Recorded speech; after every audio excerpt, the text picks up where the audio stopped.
good afternoon. Thank you for accepting our invitation. I am welcoming you as my colleague from Deloitte UK, location selection expert. And today we are going to talk about Central Europe as an investment location. What are the potentials? What is the current situation? How can you see, as an expert who receives quite a lot of investor inquiries?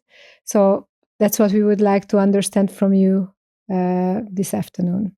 Thank you very much for having me. Happy to take any questions you have. Could you please, Srini, tell us your role and what is the scope of your location selection professional activity? Yeah, so I'm part of the GBS practice based out of London, and I do GBS end to end from strategy all the way to design and transition. I happen to specialize in location as well, so it's one of the capabilities we started building in UK for the last 5 years, and we scaled it across EMEA. So my role is pretty much covering all of the inquiries from not just UK, but pretty much the whole of EMEA, Deloitte. And in terms of actual location assessments, my scope is truly global. The clients can come pretty much anywhere, Americas to Europe or APAC. And the location assessments that we do also can be in LATAM for Americas or EMEA or APAC. So it's truly global in terms of where the clients come from and what assessments we do. Thank you. So you receive quite a lot of inquiries from all around the world. How can you see that in the recent global disruptions, has investor behavior changed? Are there any specific factors that have come more into focus? Or is there any change that you could experience in the past 1.5 years?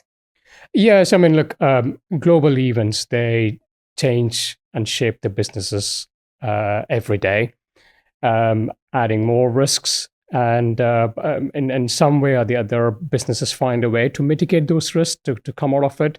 And location selection tends to be one of those things which is very sensitive to these global events, right? I mean, we've come out of pandemic. That has changed the way, especially with the shared service centers. The war that we are seeing, that has had an impact in terms of movement of labor, for example. So all of these, they tend to impact location select because it's more sensitive to it.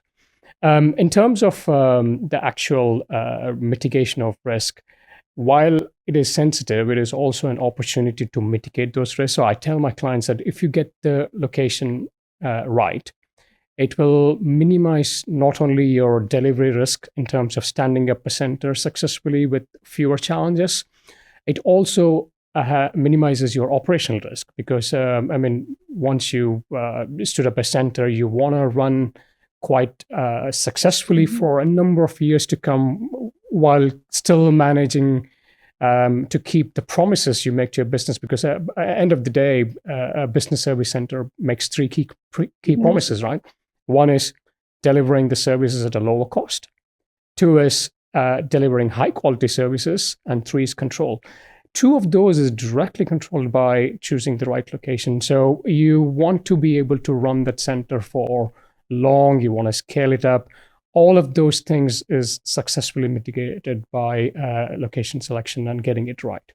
In terms of the factors, cost and talent availability, between them, they have the lion's share in terms of determining whether company wants to go to a location or not.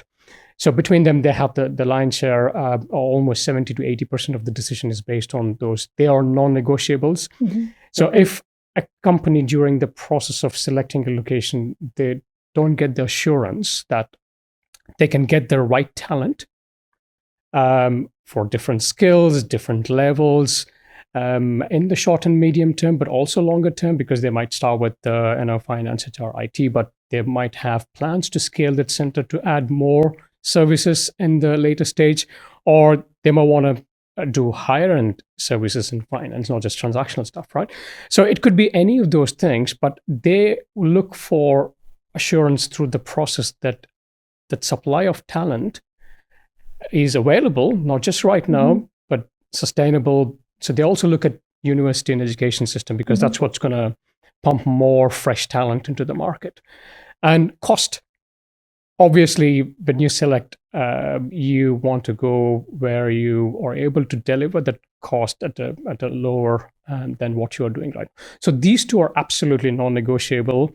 And what we've seen in the recent years is when cost used to dominate heavily. If I go back 15 years, I can recall cases where the site selection and location selection happened pretty much on the basis of fully loaded FTE costs. The CFO will just say, I want to hit this number. Let's find a location that does that. But nowadays, I'm seeing in the last 5 years, especially, location selection tends to be more around the talent because companies are not going for big centers. They're going for niche centers that does very specific activity, and getting it right pretty much impacts the business overall. So the companies have realized that they can sacrifice a little bit on the cost side, even if they want to, but talent, absolutely not. So they tend to rule the decision making process in the location selection. Other factors kind of came to our location assessment framework in the recent years include ESG. What is the position of ESG in a particular location? Companies are looking for more diverse workforce, whether it's gender or ethnic. They want people from different backgrounds, cultures, and obviously in Europe, if you're serving a market which speaks European language is also a requirement. So diversity, ESG are some of the factors that they've added new. I tell clients that you need to have a clearer picture of what you want that center to be, because we don't recommend doing location assessment unless you have a good idea of what is the scale of the center. I mean, you don't have to know exactly, but ballpark, and what services are you planning to deliver out of that center, and is it transactional? Because all of those things will lead to a different answer depending on what that combination is. So it's very important to get that idea before. Okay. So, I mean, what I can hear from what you say, and just in relation with Central Europe, because in Central Europe there are many high maturity, large centers with 3,000 plus employees who have just really stepped the maturity ladder in the past 15 or 20 years. And also they have nurtured a whole generation of shared services experts and professionals, which can be actually the basis for the success in the future and the further expansion in the future, as far as I understand, because talent is there. And it seems that these companies who have been here for like 15, 20 years, they found Central Europe a very good investment location, right? Yeah, absolutely. What are those functions that the newcomers are bringing into shared service centers or into Central Europe? If I go the functions, right? I mean, the classic back office functions of HR, finance, and IT still dominates predominantly. Even among that, finance always tends to be the natural selection, especially if a client is trying to do a shared service center for the first time. But in the last few years, we have seen a lot of new functions come into the picture. People are talking about marketing, research and development. Some of the big pharma companies are looking to centralize some of the admin-related roles on the R&D side. And then we also look at some of the middle office operations, business operations. and digital product development, app development.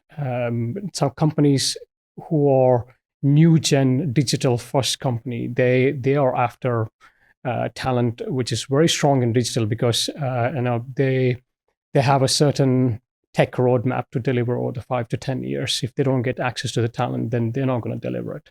So some of these functions have come up more and more because companies are trying to solve the talent question through leveraging the shared service centers. Okay. So it means that mostly higher value added new functions are in the picture now. Mm-hmm. Could you please let us know more about the location selection approach of Deloitte, how you are doing this, and also that what is the place of this location selection in the whole GBS journey of a company?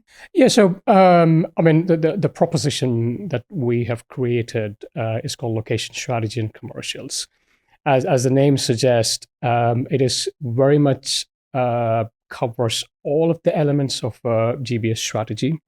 So the key components include understanding the baseline of the existing organization, giving them a size of the price. What is the potential in terms of centralization across all of that baseline? And then comes location. So location is an element because without understanding the scope, as I mentioned earlier, you're actually, what are you assessing the location against, right? Are you after transactional HR or are you after R&D? Because they're going to lead to completely two different answers. Mm-hmm. So we get to location as a third element once we understand the baseline and the scope.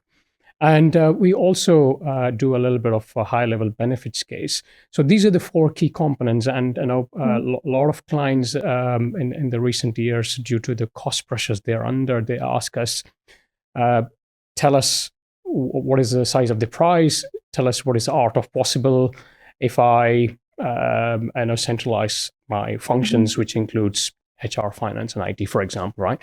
So that tends to, so we would like to do the location selection, which pretty much as part of the overall strategy rather than doing it in isolation. Mm-hmm. And in terms of the actual stages, if I just go a little bit into the location element of that, it's done in two stages. The first stage was all about agreeing a long list of locations to assess.